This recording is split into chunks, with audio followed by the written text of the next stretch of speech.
What's the good word, y'all? So we're breaking down our second to last prospect from the New York Jets 2023 Undrafted Free Agent class.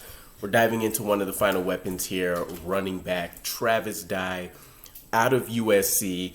And to be honest, it's interesting, not only somewhat the look, but the parallels in the game. It really almost reminds me of Ty Johnson, who we released, and this being the exact replacement that you can expect, at least in the long term, if he sticks around on the roster.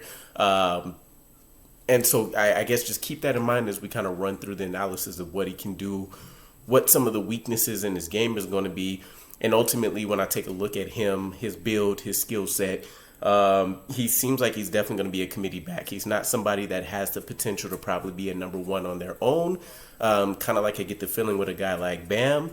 But he's probably going to be more in the Michael Carter role for us, where effective in short bursts and when you put him into the right role. So again, Travis Dye coming out of USC, began his career with Oregon, played 4 seasons with them, comes in at 5'10", 201 pounds, came in with a splash for Oregon, breaking the single game rushing record for them, finished his 2022 season with 884 yards, 9 touchdowns, gave him about a 6.09 yards per carry clip, and threw in 202 receiving yards. And to be honest, I said the Ty Johnson comparisons are probably extremely fair here, because he's a great weapon on third downs, which I think needs to be like 90% of his role if he can find a way to make this roster and be a part of this committee. So the biggest things that stand out to me outside of him being a third down weapon is the fact that he doesn't really have any particular trait, whether you consider his build and size,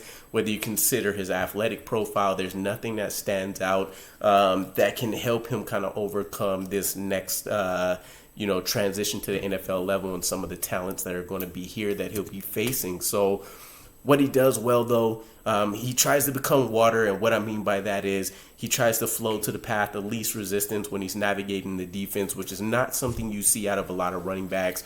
A lot more of those guys, they want to be able to go out there and try to impose their will or let the defense know that, they won't necessarily be punked just because there's, more size on the other end of the line of scrimmage. Sharp cuts to attack downhill, rapid low steps. You see this guy just kind of put his feet in a blender almost when he's looking to go out there and make some moves.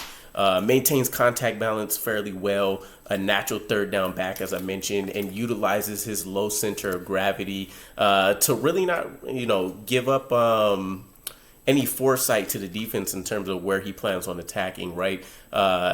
It's interesting because he's a guy that has been statistically fairly productive, but he's not going to go out there and do it on his own. He needs a strong offensive line. And so I think that's one of the biggest parts of weaknesses in his game to kick things off. He's not going to create a lot of his own yardage within that first, 0 to 7 yard range.